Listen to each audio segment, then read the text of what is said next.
Bonjour à tous et bienvenue pour cette quatrième étape en ligne de ce Tour Down Under, l'avant-dernière, avec sur PCM donc cette arrivée à Willongale. Malheureusement ce ne sera pas le cas dans la vraie vie, puisque en Australie des températures très élevées ont été annoncées. Je crois j'ai vu 43 degrés, et donc les organisateurs ont préféré annuler cette arrivée au Willongale, et donc l'arrivée sera la même que celle que les filles ont connu lors de la première étape. Alors au niveau de ce qui s'est passé dans notre partie, je rappelle que hier on a une nouvelle fois gagné avec Tobias Lund-Andresen, et on a fait coup doux puisqu'on a pris le maillot de leader avant cette étape, donc et c'est arrivé au Willongale. Nicolas Prodhomme est notre deuxième coureur mieux classé, 14e à 51 secondes. Malheureusement aujourd'hui c'est un -3, donc ça va être compliqué, mais c'est pas grave, on va quand même jouer avec lui.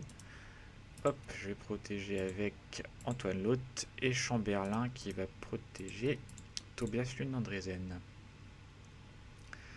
Donc voilà, donc cette étape sur PCM qui ressemble à ça, mais comme je l'ai dit, ce ne sera pas le cas dans la vraie vie.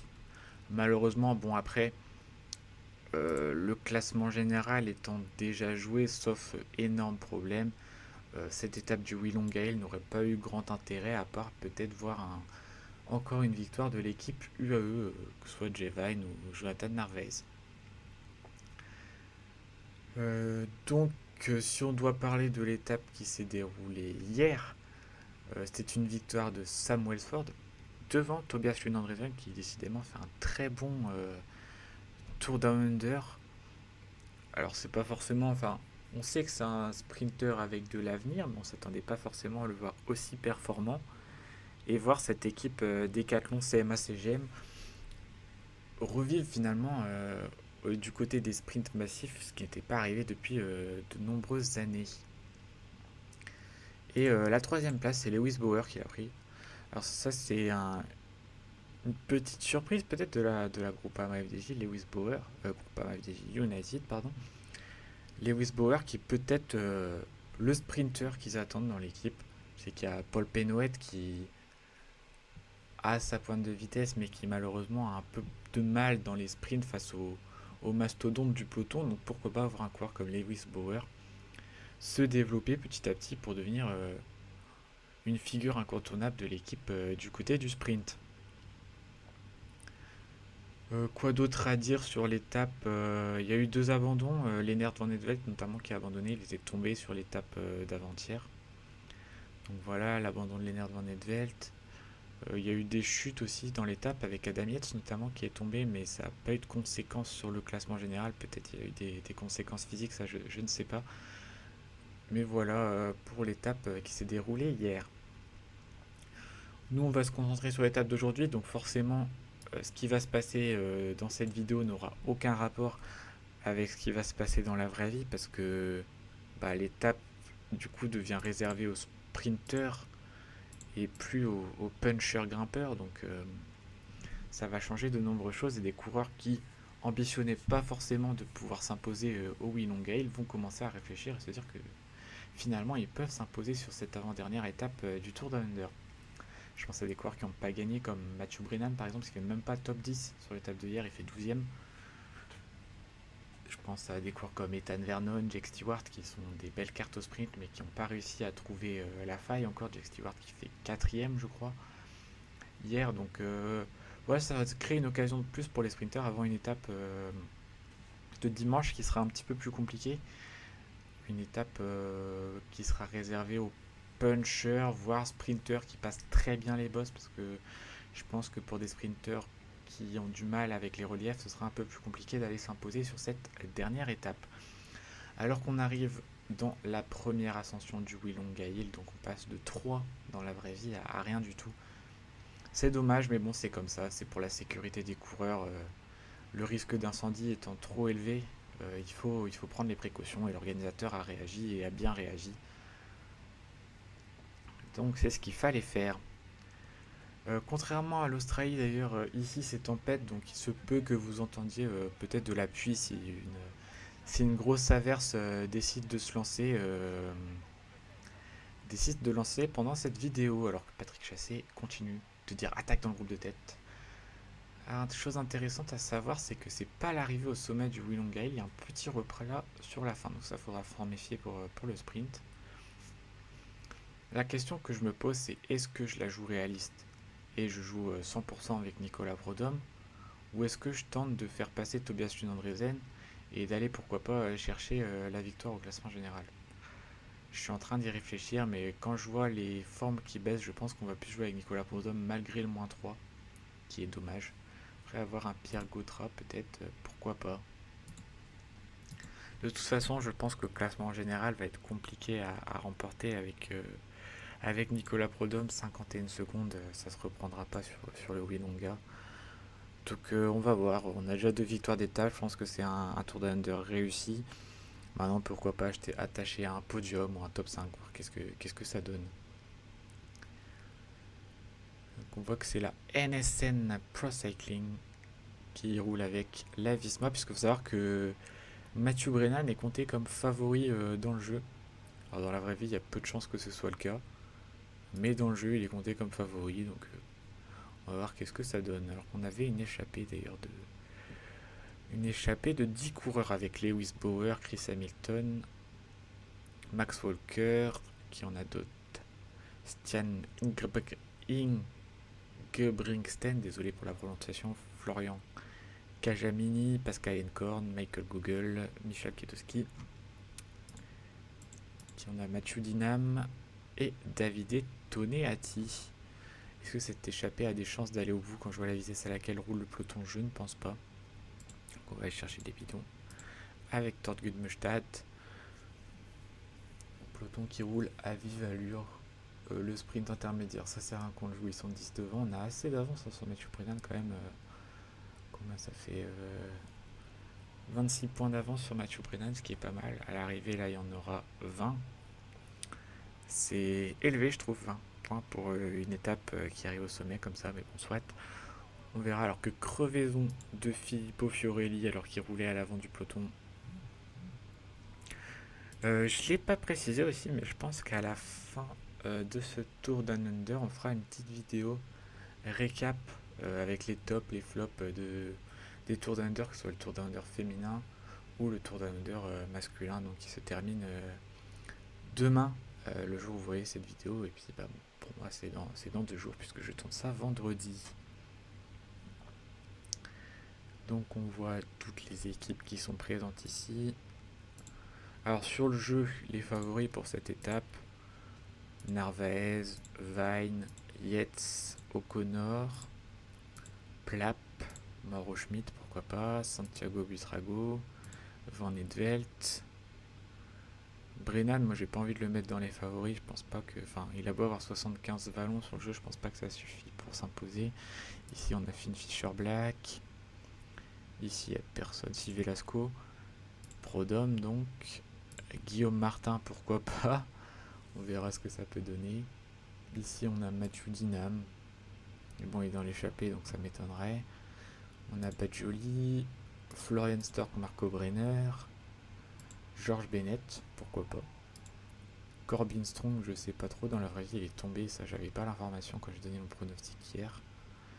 Sinon, qui on a ici? On a Zana, Kiatowski, Jack Egg, pourquoi pas le jeune Ambrej Vestad Barsteng, Javier Romo, Harry Sweeney qui est en belle forme, Alexander Cepeda.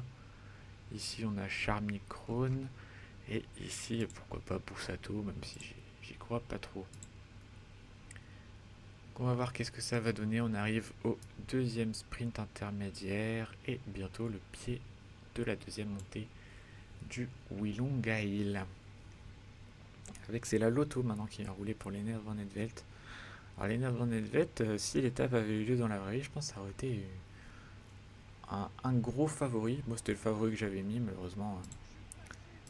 Il est tombé alors qu'on a une chute avec Javier Romo notamment qui est pris dans Perstranagenes et Pepijn Reinderick. Alors là je pense que le prochain passage du Willonga va vraiment nous dire est-ce qu'on peut faire quelque chose sur l'étape d'aujourd'hui ou non. Ah, le -3 de Nicolas Prodhomme il aide vraiment pas, c'est vraiment dommage, mais bon, c'est comme ça. c'est le jeu, on fait avec. Matheus Sobrero aussi, pourquoi pas sur une table comme ça, le voir essayer de jouer les premiers rôles, il est 40 secondes en général. Donc pourquoi pas. Alors qu'on se rapproche petit à petit, hop, je vais repasser en x1. Peloton assez étiré. L'échappée qui est reprise à 36 km de l'arrivée. Et le peloton qui ne se calme pas. Avec toujours la Lotto qui décide de rouler. 8 km avant le pied du Willonga Hill. On a Luke Durbridge qui a le maillot de champion d'Australie, mais c'est plus lui le champion d'Australie puisque c'est Patrick Eddy, mais qui malheureusement n'est pas sur la course ici parce que j'ai pas pu mettre la formation australienne qui participe à ce Tour Down Under.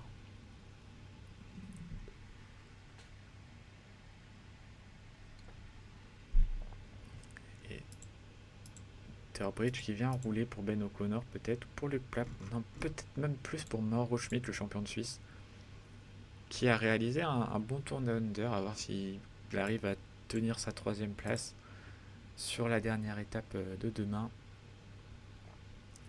Alors qu'on va arriver au pied 5 km du sommet ici.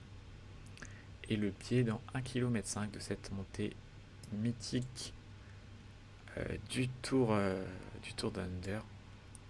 Qui a mis du temps à exister finalement, puisque quand j'ai vu que Sam Welsford avait gagné, je suis allé regarder à combien était le record de victoire d'étape, puisque Sam Welsford est passé à 7 avec sa victoire sur l'étape de hier.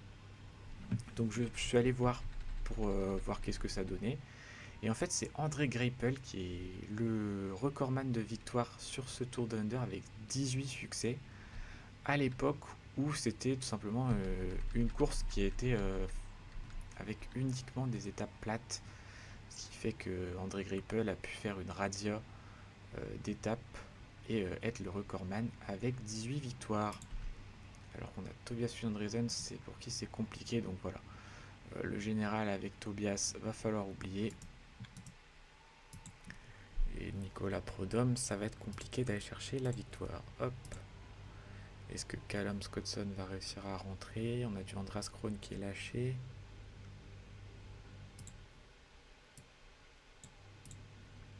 Hop, on va demander à Chamberlain et Gautra d'essayer de ramener Tobias Flandresen. Histoire qu'ils perdent un minimum de temps, essayer de rester pourquoi pas dans le top 10. Donc ça va commencer la descente dans pas longtemps. Bon, on aura juste Antoine Laute pour nous aider avec Nicolas Prodhomme. Ce qui est pas trop mal dans ce petit peloton de 29. Étonnamment, il y a Danny Van Poppel qui est passé. Pas forcément celui qu'on attend, même si on sait que c'est un sprinter qui passe bien les bosses, mais de là, le voir passer sur une étape comme ça, c'est assez étonnant. Allez, 15 km de l'arrivée, 9 km du pied du Willonga, UAE qui roule avec Michael Bjerg. On a Nervez qui est là, on a Butrago, on a Stork, Sobrero, Plapp. Et je pense que ce groupe-là ne rentrera jamais. On va mettre en automatique. Et on va se focus sur Nicolas Prodhomme. Jevine qui est là. Ils sont bien placés. Luc Plapp qui vient rouler à l'avant du peloton. Donc on joue vraiment la carte Mauro Schmidt à 100%. Alors que nous, ça va être pour Nicolas Prodhomme emmené par Antoine Laute, alors que derrière le groupe Lune Andresen, on les voit au fond, c'est d'ailleurs Tobias en personne qui roule, mais ça sert à rien, ça rentrera pas. Hop, on va mettre Antoine Laute pour emmener Nicolas. C'est pas forcément le meilleur puncher de l'équipe, mais il a quand même un plus 2 qui donne un plus 4 vallons, donc on va voir qu'est-ce que ça donne pour le jeune Antoine. Allez, c'est parti, 4 km de l'arrivée, le peloton qui est déjà parti au sprint. On s'y attendait. Ça va être compliqué de faire quelque chose, on est en train de se faire distancer du peloton.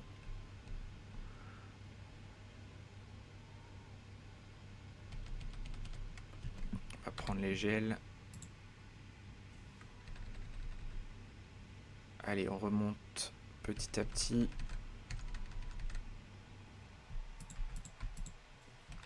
Ah, ça va être dur pour Nicolas Prodhomme de faire quelque chose ici. Même top 10, ça va être compliqué de l'accrocher. Allez. Qui va s'imposer? C'est une victoire de Matteo Sobrero. Matteo Sobrero, la surprise qui s'impose et qui risque de faire coup double au classement général. Il s'impose devant Plap, Stork, Buitrago, Schmidt.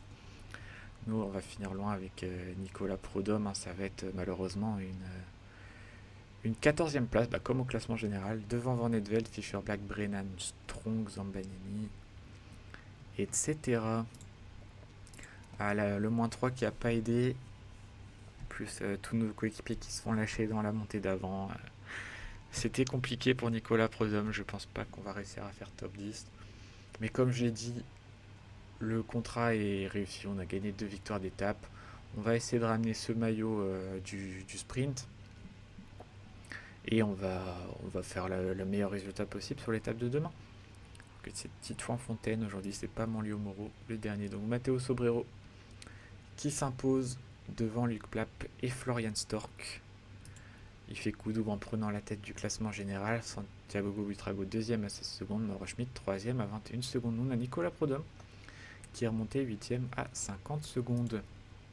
Le meilleur grimpeur c'est Pascal Encorn devant Damietz et Nicolas Prodhomme.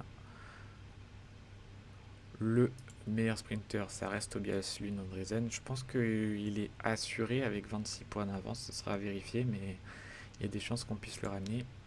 Et le maillot blanc, il est pour Marco Brenner devant Lennart Van Edvelt et Eduardo Zambanini. On a Tobias Lund Andresen qui est 7ème et Antoine Loth 10ème. La meilleure équipe, c'est UAE devant Jayco et Bahreïn. Donc voilà pour cette étape, le classement. Donc Matteo Sobrero qui s'impose devant Plap et Stork. On fait 14e. Au classement général, du coup, Nicolas Prodhomme qui passe 8e. Tobias Andresen qui descend à la 31e place. Et on a Callum Scottson qui descend un petit peu aussi. Voilà. Pour demain, ce sera une étape assez casse-pattes. À voir si elle fera des écarts ou pas. Avec cette montée des pentes max à 9,7%. Donc on verra. Peut-être qu'il y aura quelque chose à faire avec Nicolas Prodhomme s'il a une bonne forme, tenter une attaque de loin, parce que 50 secondes à reprendre, ça peut se faire, mais il faudra avoir une très bonne forme. Voilà, je vous souhaite une bonne journée, un bon appétit, parce que cette vidéo sort à midi, donc si vous mangez, un bon appétit. Et puis je vous dis à demain donc, pour cette dernière étape du Tour Down Under. Ciao ciao.